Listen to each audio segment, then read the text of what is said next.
Guys, what's going on? It's Ash here coming at you today in Raid Shadow Legends. Today we're going to open up some shards. We have a double time Sacred Shard opening event going on right now. I have 18 Sacred Shards saved up, more than I ever have in the history of my account.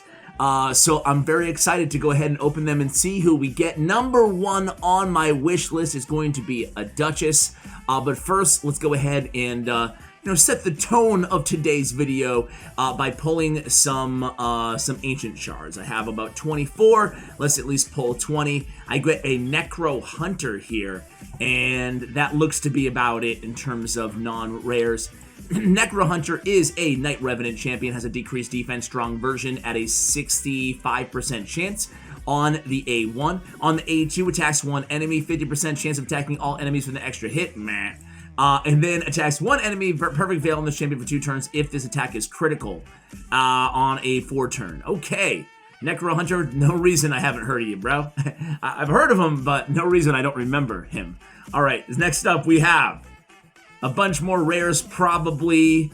You never know if we'll get lucky on an ancient shard. Valerie, big fan of Valerie in terms of a super underrated rare champion, not top 10, but good champion nonetheless. All right, we got let's open one void. It's kind of randomly going through the shards here. A nice rare here. They have the tournament points coming up first. Why do they have that? All right, we're getting into the sacreds, guys. Getting into the sacreds. Okay, starting it out right with a triple. Not a dupe, but a trip of Mortu Macabre. Alrighty then, man, geez. Mortu is not, I'm not a big fan of this dude. I have one totally maxed out. I actually was going to use him in Demon Spawn 21, but I had to sub him out. He's not a crap champion, but he's just really not, he doesn't do it for me. Anyway, he has a high base HP. You can't see it right now, but I think definitely over 20k. I think around 23k. Attacks one enemy, has a heal reduction on his A1. All enemies 2 times. Small multipliers on this, obviously, as it is most of the case with 2-time hitters. Each hit has a 100% chance when both to placing a block buffs for 2 turns, which is really nice. It cannot be resisted if the target is under heal reduction. So a cool ability, but that's really it with his kit. He has Peril, which is a secret skill. Has a 20% chance every turn to unlock a secret skill, Peril, for 1 turn when attacked. Also has a 20% chance to fill his champion's turn meter by 25%. 20%, 1 in 5, he can unlock Peril, which attacks one enemy 2 times, will ignore shield and block damage as well as defense. Enemies killed cannot be revived. So obviously Peril is an amazing skill, but it's too inconsistent. You got a 1 in 5 shot of it unlocking every turn, and, especially if you have it on auto. On auto, it's just like, okay, well, he's going to use it on a random mob. Yay, you killed a mob in a wave, right? This, obviously, Peril does a lot of damage, but now in the game, there's so many abilities that do a ton of damage like Peril. To me, Peril is an amazing ability, obviously.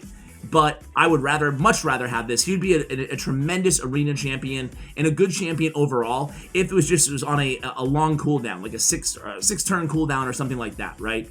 Then you could use it as the first move, and it would be awesome, similar to like Krutraxa. But that's not the case. Speed in all battles by 24%, and that is Mortu Macabre. Well, we got a legendary. It is not a dupe, but a trip. So, Rearguard Sergeant. Super great. Dwarf champion support, has a decreased defense on the A1, has a decreased attack on an AoE on the A2, then has the ally protect with a continuous heal on the A3, and then increased force ally. Okay, so Rearguard is really solid. I used her to get through Dwarf 21. She was, unlike Mortu, she was on my main team. Very good champion. Pull another epic here, and it is a Gorgorab. Gorgorab, a fantastic kind of epic support champion. 50% chance to remove a random buff that can be booked up to 75%. Has a fill turn meter of all allies by 15% and the increased attack buff on all allies for 2 turns on a 3-turn cooldown. And then revives any dead ally with 25% HP, then heals them by 25% on a 5-turn. Then has an arena speed aura of 23%. That is Gorgorab. All right, okay, all right. Well, we got Skull Crusher, known for his Ally Protect, Counterattack, and Unkillable on himself, all on one ability, Stonewall, on a 3-turn cooldown. That's basically it with Skull Crusher. You guys probably already know about him. I'm not going to talk more, but of course. Okay, there we go. Give it to me. Okay, so, hey, I passed on the Vergumcar fusion, so it's not a dupe. I'm excited. Not a dupe. We're good. So this big fella, dude, he is so huge that he takes up the whole screen. You can't even barely see this guy. Can you guys see him? Yeah, I don't know, man. He's interesting. I kind of like this the art style of this guy. Anyway, an anti-provoke champion, very, very, very niche sort of kit. Has a stun on the A1. On the A2, removes all provoke debuffs and one random debuff from all allies. It'd be cool if it was just remove all debuffs, like a flat-out cleanse, right, on a 3-turn. Places an increased defense buff on 2 turns, for 2 turns, on allies who have debuffs removed. Also places a shield buff on all allies equal to 20% of this champion's max HP for 2 turns. So Honor Ancient is pretty cool. Removes provoke, removes other debuffs. If they got one removed, places strong version increased defense, and then regardless of whether they have anything removed, places a shield. Great ability. Attacks all enemies. Remove, and I have no idea what the multipliers on this guy are. I'm assuming they're very low. Attacks all enemies, remove one random buff from each enemy. Has 75% chance of removing, and that cannot be booked up either, of removing 2 random buffs from each enemy. Heal reduction debuff for 3 turns on enemies who have 1 or more buff removed. Also places decreased defense for 2 turns on enemies who have 2 buffs removed. Crushing Trample. So I'm thinking Arena with this dude, right? I'm thinking Arena, like Platinum Arena, as kind of a niche debuff stripper instead of a Madame Ceres. Put him in there as well. You get the shield, a little bit extra support, and you kind of still get those debuffs that you need. Immune to Provoke. Fills his champion's turn meter by 20% each time an enemy attempts to place a provoke debuff on this champion. Okay, so pretty cool. It would be really cool, again, if it was attempts to place a provoke debuff on any ally, right? Then it'd be like, wow, boom, he's going again. That would make him probably a little bit too OP, but, you know, one can dream. Resistant all battles by 55 is his score there, and as you would suspect, people who do have him are not huge fans, but it's good to have a champion like this in your kit. Anybody who's not a dupe, sign me up, right? Little delay there. Okay, we got Ursine Ice Crusher. He's the brother of the other bear. Block cooldown skills. He's the only champion in the game, believe it or not. The only champion in the game that has a decreased crit rate debuff. So for that reason, I'm thinking about maxing him. Only for that reason, because and his brother has an ability that if they have a decreased crit rate, the enemies, he does extra as well. I forgot what it was off the top of my head. Decreases the damage all allies receive from critical hits. I think it's turn meter, maybe? I don't know. Decrease damage all allies receive from critical hits by 15%. Fills his champion's turn meter by 5% whenever an enemy lands a normal, strong, or weak attack on his passive. And ally HP in all battles by 25%. Really cool look, too. Doesn't it look like he should be his own faction? Anyway, we got 12 left. Let's do it. 2 legendaries already. One was a dupe. One was a fresh newbie. And we got 10 left. 11 left, excuse me. And we get an epic here. It is Senesha. You guys know Senesha. If not, I will link a recent guide that I did on her. And we have another epic. It is Atur. He has a provoke on the A1, 50% chance. He has a 2 times at random. Each hit has a provoke on the A2, but damage based on defense on this champion. Has a places a counterattack buff on this champion for 2 turns when hit with a critical hit. And then heals his champion by 50% chance to max HP when a counterattack buff on this champion for 2 turns. Okay, so immune to stun, freeze, and sleep debuffs only when Kalia is on the same team. Yeah, not too excited about Atur. Next up, we get another epic. And it is Sakara. Sakara with really good multipliers on her, surprisingly. Fills her champion's turn meter by 25% if this attack is critical on the A1. Attacks all enemies 3 times. Each hit has a 50% chance to remove 1 random buff from the target. Not bad. Attacks all enemies. Each has a 60% chance of placing a weaken, and that can be booked all the way up to an 80% chance of placing a weaken on an AoE. I like that she has 2 strong AoE attacks, one that's hitting 3 times, one that is hitting 1 time. Definitely screams a stun set to get some more utility out of her. Has a revival if Alika is on the same team. Next up, we have a legendary. There we go, there we go, there we go. And it's it's a dupe Lysandra. Love Lysandra. Can't wait for this dupe system to be put in play. Can't wait. It better be good. Man. So Lysandra, this is the problem with, you know, obviously I spent a lot of money on this game. Obviously, I know that should not be a shocker to anybody watching. But also I've been lucky enough to open a lot of legendaries. I still, you know, don't have. There's still so many I don't have. I still think I'm lacking more legendary champions than I do have in the game. However, if there's a 50-50 shot, let's just pretend I have half of me getting a dupe every single time I open a legendary. It makes me less enthusiastic and excited about getting a sacred shard or doing a video like this, right? And I think it hurts way more. I'm not, you know, aloof to this. I think it hurts way more for those of you who aren't big spenders on this game, that you only have, let's say, 3 legendaries and you pull a sacred shard and you get a dupe. That's gonna hurt 100 times more, right? Because you're like, well, crap, man. I really, they need a dupe system so badly. And I know you guys are probably sick of hearing us complain about it, but it's just true. Not for me, but for everybody, you know? Transfers debuffs from this champion to the target on the A1. That was recently fixed as well in a bug patch. Exhaustion fully depletes the target's turn meter, which is insane. I think she's probably one of the top 3, certainly Fire Knight champions in the game because of this. And Energize, just tremendous in the arena. Increased speed buff on all allies for 2 turns. Fills the turn meter of all allies by 30%. Decrease the turn meter of all allies by 30%. Energize on a 4-turn is one of the most insane abilities in the game. Also has speed in all battles by 24%, guys. We have 7 more to go. Come on. Come on, give me that gold. Give me that yellow. We got Occult Brawler. You guys know about him. Poison Layer Extraordinaire. And we get another epic here. We get Tyrell, obviously probably familiar, has a decreased attack, has decreased defense, and has a turn meter depletion on the A3 with the stun. All right, next up is a boom! A epic, okay. It is Talia, a very hard-hitting epic champion. Attacks 1 enemy 3 times on the A1. Places an increased attack, increased crit rate buff on the champion for 2 turns, then attacks all enemies on the A2. On the A3, counterattack buff on this champion for 2 turns. Has a 100% chance when both to placing a weakened debuff on all enemies for 2 turns in awesome presence.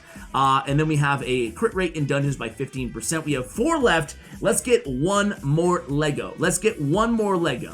All right, not this time. Knight Errant, an incredibly hard hitter on Death Warrant ability. Attacks 1 enemy. Has a 100% chance of placing a weak version of Weaken. Damage increased by 75% if this champion has full HP.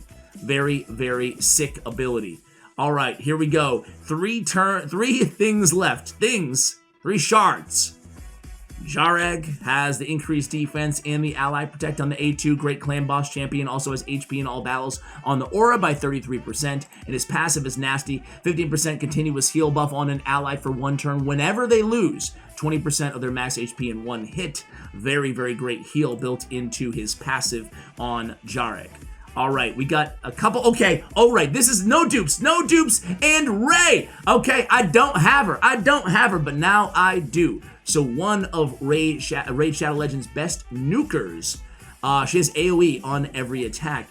AoE attack attacks all enemies, has a 30, 40%, 50% chance, of placing a decreased defense on the A1, nice to have. On the A2, attacks all enemies, inflicts 50% more damage against targets under debuffs. And then on the A3, attacks all enemies, removes all buffs, and has a 70% chance of placing a freeze debuff for 1 turn on and banish, a sick ability with the removal of all buffs on a 6-turn cooldown.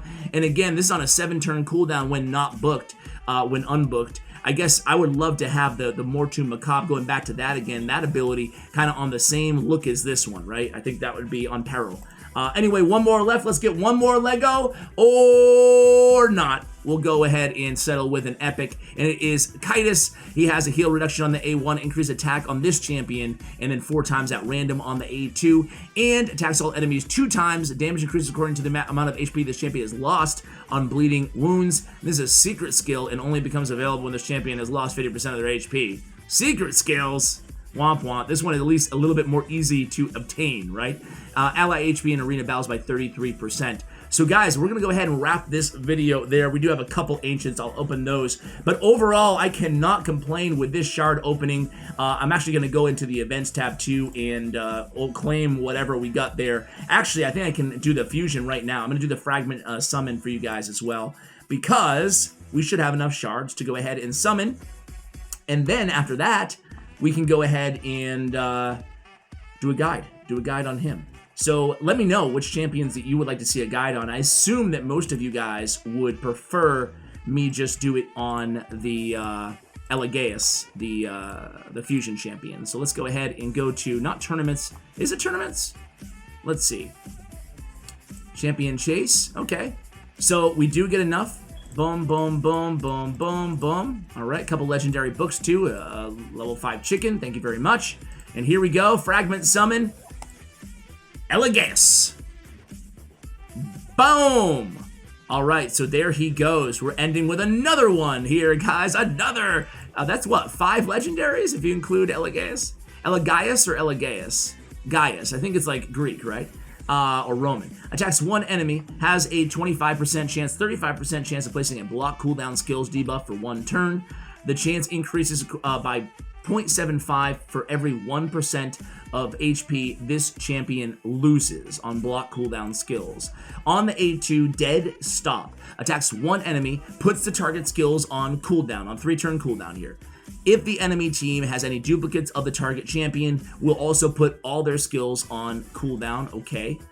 And then Ghost Rage, his A3 on a 4-turn cooldown, damage based on HP. Attacks all enemies, has a 100% chance of removing 2 random buffs, has a 100% chance of decreasing all enemies' turn meters by 20%, decreases enemy turn meters by a further 0.2% for every 1% of HP this champion loses. So essentially you can get it up to another 20% or so, depending on, you know, how close to dead he is. On his passive, prevents this champion's death and keeps them alive for 1 HP with a fatal hit. With 1 HP. Excuse me, guys. Keeps them alive with 1 HP on a fatal hit. If this skill prevents this champion's death, heals them by 10% of their max HP, fills the turn meter by 20%, and places a shield buff on them equal to 30% of their max HP for 2 turns. Will not prevent this champion's death if they are under a heal reduction debuff. Interesting little caveat there. So Spurned by Death is on a 5-turn cooldown. I think it's a pretty good ability. People seem to be kind of lukewarm on him so far in the reviews. He is an Undead Horde champion. Let's go ahead and check out his base stats real quick, and then we'll end the video there. So, where are you? Here you are. Wow, look at that avatar on this dude. Creepy, creepy, creepy. Alright, so 22k HP, 106 speed, and 1211 on the defense. Again, keep in mind, his damage is based off HP. I love to see that.